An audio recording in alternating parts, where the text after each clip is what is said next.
और बड़ी खबर का रुख करते हैं कि आज गुजरात के समुद्री किनारों से बिपरजॉय साइक्लोन टकराने वाला है। दोपहर करीब 3 से 4 बजे के बीच ये तूफान किनारों से टकराएगा।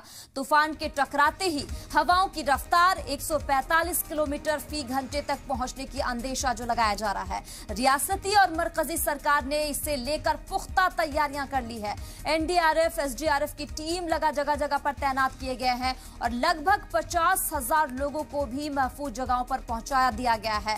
तो बस ये 3 से 4 बजे कहा जा रहा है कि तूफान जो है वो किनारों से टकराता हुआ नजर आएगा। हालांकि इंतजामिया जो है वो पूरी तरीके से मुस्तैद होती हुई नजर आ रही है। गुजरात के समुद्री किनारों से बिपरजॉय साइक्लोन टकराने वाला है।